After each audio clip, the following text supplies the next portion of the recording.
Hello viewers, আশা করি সকলেই ভালো আছেন এবং সুস্থ আছেন। ভাবছেন যে আমি মোটরটাকে কোলে করে নিয়েছি কেন? তো আমরা আজকে আপনারা যেমন থাম্বনেলে দেখে এসেছেন যে ইন্ডাকশন মোটর, তার ডিফারেন্ট পার্টস এবং পার্টগুলোর কাজ কি, আমরা এখানে সেই ভিডিওটাতে যেতে চাইছি।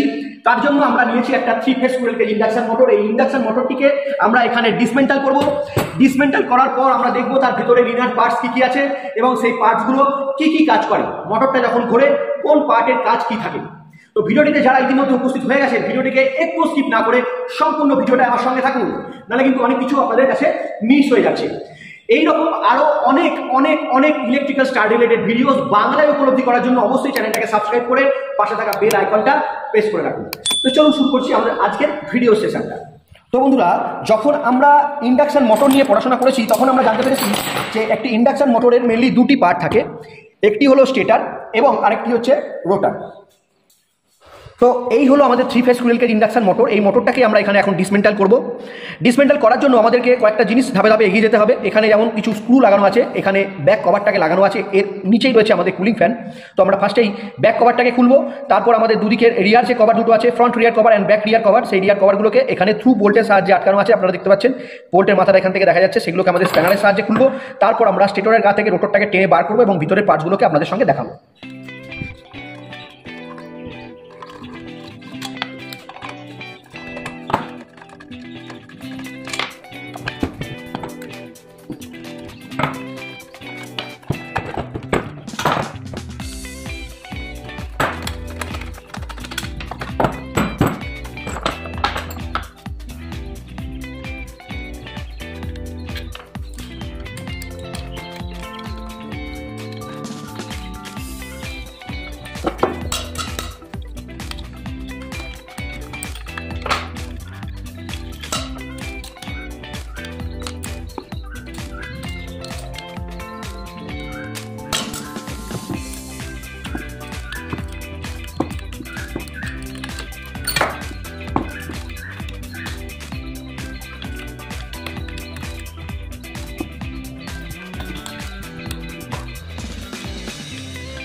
এই আমাদের বেস নাটগুলো খোলা হয়ে গেছে।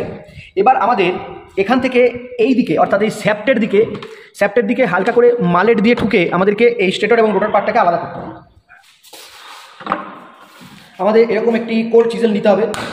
কোর চিজেল নিয়ে এই দুদিকের যে জয়েন্ট আছে, এই জয়েন্টের হাতে করে ঠোকা দিলেই দেখুন আমাদের এই অংশগুলো কিন্তু ফ্রি হয়ে গেল, তাই না? এবার আমরা এটাকে স্ট্যান্ডের দিকে দাঁড় করিয়ে নেবো। দাঁড় করিয়ে নিয়ে এদিক থেকে এটা টানবো, ফ্রন্ট কভার বেরিয়ে গেল, এদিকে আছে ব্যাক কভার বেরিয়ে গেল। ব্যাক কভারের সঙ্গে কিন্তু আমাদের এখানে আরেকটা পার্ট বেরিয়ে চলে এসেছে। তো এবার আমরা আপনাদের সঙ্গে এখানে ডেসক্রাইবে আসছি। ডিসমেন্টাল করার পর আমরা এখানে দুটো পার্ট দেখতে পাচ্ছি। তো এখানে দুটো পার্ট আমরা মেনলি দেখতে পাচ্ছি, একটা হচ্ছে এটা এবং একটা হচ্ছে এটা। এই যে পার্টটা, এই পার্টের নাম হলো স্টেটার, এই যে পার্ট, এই পার্টের নাম হলো রোটার। প্রথমে আমরা স্টেটার নিয়ে কথা বলবো। স্টেটার, তাহলে কোন পার্টকে স্টেটার বলা হয়? স্টেটার আমরা সেই পার্টটাকেই বলবো যেই part time to time rotate করে না।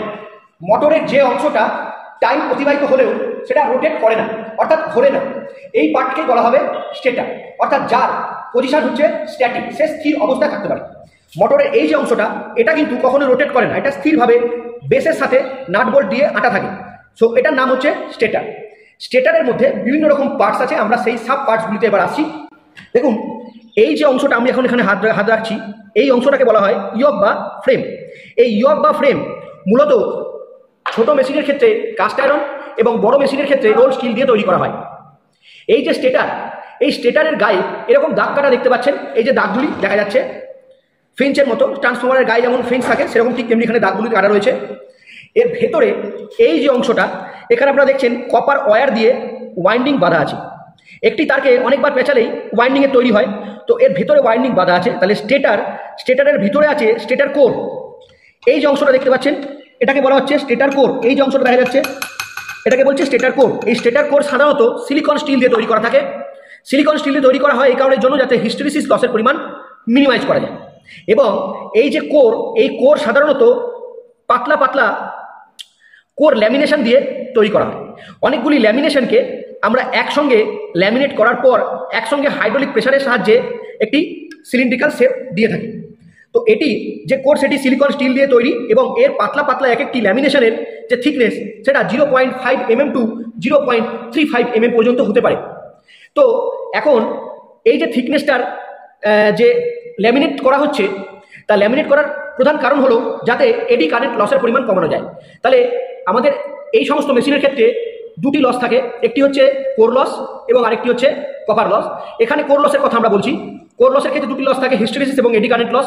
সিলিকন স্টিল দিয়ে তৈরি করলে আমরা তার হিস্টেরিসিস লসের পরিমাণটা কমাতে পারবো, এবং যদি আমরা ল্যামিনেশন দিয়ে এই সিলিন্ডার শেপটা তৈরি করে থাকি, সেই ল্যামিনেশনগুলো যত আমাদের পাতলা পাতলা করা হবে তত আমাদের এডি কারেন্ট লসের পরিমাণ রিডিউস করা যাবে। তো সহজ কথায় কোর লসকে কমানোর জন্য আমরা সাধারণত সিলিকন স্টিলের ল্যামিনেশন দিয়ে আমরা কোর মেড করে থাকি বা তৈরি করে থাকি। এবার আমরা আসছি কন্ডাক্টরের কথায়। দেখুন এখানে কন্ডাক্টর আছে। কি conductor? Super enamel copper wire আমরা এখানে ইউজ করি। এই কপার ওয়্যারকে আমরা স্লটের মধ্যেখানে, এখানে ফার্স্টে স্লট কাউন্টিং করতে হয়। স্লট কাউন্ট হয়ে যাওয়ার পর পোল সংখ্যা বিবেচনা করে আমরা তার back pitch, front pitch, pole pitch সমস্ত বের করে নিয়ে কয়েল স্প্যান বের করে কয়েলগুলিকে স্লট থেকে আরেকটি স্লটের মধ্যে বিস্তার করে থাকি। তো ওয়াইন্ডিং বাঁধার যে তারটি দেখতে পাচ্ছি সেটি হচ্ছে সুপার এনামেল কপার ওয়্যার। সেই ওয়্যার দিয়ে আমরা এটিকে ওয়াইন্ডিং করিয়ে থাকি যাতে তার ভিতরে রেজিস্ট্যান্স ড্রপের পরিমাণটা তুলনামূলক কম আনা যায়। এছাড়া আমরা দেখছি এখানে রয়েছে নেম প্লেট। নেম প্লেটের ওপরে এই যে পোর্শনটা, এই পোর্শনটাকে আমরা দেখছি সেটি হচ্ছে এর টার্মিনাল বক্স। এখানে তিনটি টার্মিনাল বের করা আছে, red, yellow and blue. Red, yellow, blue supply দিচ্ছি, তার মানে এটা তো বুঝাই যাচ্ছে সাপ্লাই দেওয়া থেকেই যেটা হলো একটি 3 phase induction motor. 3 phase supply দেওয়ার জন্য এর ভেতরে একটি রোটেটিং ম্যাগনেটিক ফিল্ড তৈরি হচ্ছে। এই রোটেটিং ম্যাগনেটিক ফিল্ড তৈরি হলেই সঙ্গে সঙ্গে এর ভেতরে যদি আমরা এরকম কোনো শর্টেড কোনো কন্ডাক্টরকে প্লেস করি, তাহলে সেই শর্টেড কন্ডাক্টরের সঙ্গে ম্যাগনেটিক ফ্লাক্সগুলো ক্রমাগত ধাক্কা খেতে থাকবে এবং ধাক্কা খাওয়ার ফলে তার গায়ে একটা ইলেকট্রোমোটিভ ফোর্স জেনারেট করবে। সেই ইলেকট্রোমোটিভ ফোর্স জেনারেট হওয়ার জন্য এই কন্ডাক্টরের যে বারগুলো আপনারা দেখতে পাচ্ছেন, এই যে এই অংশগুলো, এগুলোর মধ্যে দিয়ে কারেন্ট ফ্লো করে যাবে। তো আমরা এখন আসছি রোটারের কথায়। তো এই যে আমরা বললাম যে বার, তাহলে এই যে অংশটা দেখছি আমরা, এটি হচ্ছে ইন্ডাকশন মোটরের রোটার। দেখছেন আপনারা ঘুরতে পারছে। তো যেহেতু সেটা ঘুরতে পারছে ফ্রিলি, তো আমরা বুঝেই যাচ্ছি যে যেহেতু এই পার্টটা ঘুরে, তো এর নামই হচ্ছে রোটার। তো ইন্ডাকশন মোটরের যে রোটার সেটা সাধারণত দু রকমের হতে পারে। একটি হচ্ছে কেজ রোটার, আরেকটি হচ্ছে উন্ড রোটার। এছাড়াও আরেকটি স্পেশাল টাইপ রোটার আছে যেটা নাম হচ্ছে ডবল কেজ রোটার। কেজ রোটার কি? কেজ রোটার আপনারা ছবিতে দেখতে পাচ্ছেন এই ভিডিওতে। দেখুন এখানে কিছু বার নেওয়া হয়েছে, মেটাল বার। যে মেটাল বারগুলোকে দুদিকে দুটো কভার দিয়ে দুদিকে দুটো এন্ড রিংয়ের সাহায্যে শর্ট করে দেওয়া হয়েছে। ফলে এই বারগুলো একে অপরের সঙ্গে শর্ট সার্কিটেড কন্ডিশনে বা ক্লোজ কন্ডিশনে চলে এসছে। এর গাটা কিন্তু একদম মসৃণ, স্মুথ, সিলিন্ড্রিক্যাল টাইপ। তো এই যে বারগুলো, এই বারগুলোকে এমনভাবে সেটিং করা হয়েছে, সেগুলো একটু স্কিউ করে, অর্থাৎ একটুখানি সামান্য ডিগ্রি অ্যাঙ্গেলে এরা বেঁকে বেঁকে সেটিং করানো হয়েছে বারগুলোকে। এবং বারগুলোকে সেটিং করানোর পরে দুদিকে দুটো এন্ড রিংয়ের সাহায্যে শর্ট করে দেওয়া হয়েছে। এখন যখনই এই স্টেটারের মধ্যে রোটেটিং ম্যাগনেটিক ফিল্ড তৈরি করবে, তখনই স্টেটারের রোটেটিং ম্যাগনেটিক ফিল্ড বারবার করে এই রোটারের গায়ে এসে ধাক্কা খাবে। এবং রোটার তো ভেতরে বল বিয়ারিংয়ের সাহায্যে এখানে ফ্রি করে দেওয়া হয়েছে রোটেশনের জন্য। যখন ম্যাগনেটিক ফ্লাক্স একে ধাক্কা দেবে, সঙ্গে সঙ্গে এর গায়ে একটি ইলেকট্রোমোটিভ ফোর্স তৈরি হবে। এই ইলেকট্রোমোটিভ ফোর্স তৈরি হওয়ার জন্য এ তখন কি করবে? একটা বিপরীত প্রতিক্রিয়া সৃষ্টি করবে, যার ফলত এর যে বারগুলি আছে বা এন্ড রিং আছে, সেই রিংয়ের মধ্যে দিয়ে কিন্তু তখন কারেন্ট ফ্লো করার চেষ্টা করবে। তাহলে এখানে স্টেটরে আমরা 3 ফেজ সাপ্লাই দিলাম, আর তার দ্বারা ইন্ডাকশন হলো এখানে রোটারে ইএমএফ তৈরি হলো, এবং সেই ইএমএফ এর জন্য এই রোটার নিজস্ব একটা ম্যাগনেটিক ফিল্ড তৈরি করবে। এবার এর যে ম্যাগনেটিক ফিল্ড আমরা স্টেটরে সাপ্লাই দিয়েছি, তার একটা নির্দিষ্ট স্পিড আছে, কারণ রেড, ইয়েলো, ব্লু 120 ডিগ্রি অ্যাপার্টে এক একবার পিক মানের জন্য, পিক ভোল্টেজের জন্য ম্যাগনেটিক ফিল্ড তৈরি করবে, স্ট্রংগেস্ট ম্যাগনেটিক ফিল্ড। এবং যে কারণের জন্য রেড যখন ম্যাগনেটিক ফিল্ড তৈরি করবে, তখন ইয়েলো এবং ব্লু নিউট্রাল থাকবে। মানে হয়তো কোনোটা 0 বা কোনোটা নেগেটিভ বা কোনোটা খুব পজিটিভ, কিন্তু পিক পয়েন্টের কাছে নয়। যেহেতু ভ্যালু অনেক কম, সুতরাং ম্যাক্সিমাম ভোল্টেজ বা ম্যাক্সিমাম কারেন্ট পাবে না বলে তখন কিন্তু সেটি ম্যাক্সিমাম ফ্লাক্সও তৈরি করতে পারবে না। ফলত তার যে ফ্লাক্স, অর্থাৎ সেই সমস্ত কয়েলের জন্য যে সমস্ত ফ্লাক্স তৈরি হবে, সেগুলো অতটা স্ট্রেংথফুল হবে না। তো অ্যাট এ টাইম একটাই মাত্র কয়েল, অর্থাৎ যদি রেড ধরে নিই এখন ফ্লাক্স তৈরি করতে পারছে, তাহলে 120 ডিগ্রি পরে, ইলেকট্রিক্যাল ডিগ্রি পরে ইয়েলো ফ্লাক্স তৈরি করতে পারবে, আবার তার 120 ডিগ্রি ইলেকট্রিক্যাল ডিগ্রি পরে ব্লু ফ্লাক্স তৈরি করতে পারবে। এবার ভেতরে স্টেটরের মধ্যে যখনই এই ম্যাগনেটিক ফিল্ড বা ফ্লাক্সটা যখনই ঘুরতে থাকছে 120 ডিগ্রি করে, একবার রেড, একবার ইয়েলো, একবার ব্লু, এটার জন্য তখনই কি হলো? ভিতরে একটা রোটেটিং ম্যাগনেটিক ফিল্ড তৈরি হয়ে গেল। এবং সেই রোটেটিং ম্যাগনেটিক ফিল্ডের যে স্পিড আছে, সেই স্পিডে কিন্তু তখন এই রোটারটা ঘোরার চেষ্টা করবে, কিন্তু কখনোই সেই স্পিডটাকে সে অ্যাচিভ করতে পারবে না, কারণ কখনোই স্টেটরের ম্যাগনেটিক ফিল্ডের সঙ্গে রোটরের তৈরি করা ম্যাগনেটিক ফিল্ড প্যাচ আপ হতে পারবে না। সেটা একমাত্র ঘটে থাকে সিঙ্ক্রোনাস মোটরের ক্ষেত্রে। কিন্তু ইন্ডাকশন মোটরের মেনলি দুটো প্রকার হয়ে থাকে, একটি হচ্ছে সিঙ্ক্রোনাস, একটি হচ্ছে অ্যাসিঙ্ক্রোনাস। আমরা এখন এখানে যে মোটরটি নিয়ে কথা বলছি 3 phase squirrel cage induction motor, সেটা সম্পূর্ণ একটি অ্যাসিঙ্ক্রোনাস মোটর, কারণ সেটি কখনোই সিঙ্ক্রোনাস স্পিডে ঘুরতে পারে না। অর্থাৎ স্টেটরের যে ম্যাগনেটিক ফিল্ডের স্পিড তার সঙ্গে রোটরের ম্যাগনেটিক ফিল্ডের স্পিড কখনোই এক হয় না। তো আমরা দেখলাম যে এই হলো আমাদের স্টেটার এবং রোটারের। এখানে আমরা বিভিন্ন পার্টস আরও দেখতে পাচ্ছি, রোটার বার দেখেছি, এন্ড দেখেছি, এন্ড রিংগুলো দেখেছি। এখানে আছে একটি বল বেয়ারিং, যাতে এটিকে ভেতরে এয়ার গ্যাপের মধ্যে খুব সুন্দরভাবে স্মুথলি ঘোরানো যায়। এদিকেও একটি বল বেয়ারিং সেটিং করা আছে। এটি হচ্ছে তার ব্যাক কভার, এবং এখানে ব্যাক কভারের পিছনে একটি ফাইবারের প্লেট লাগানো আছে, যেটি হচ্ছে এখানে কুলিং ফ্যান হিসাবে কাজ করছে।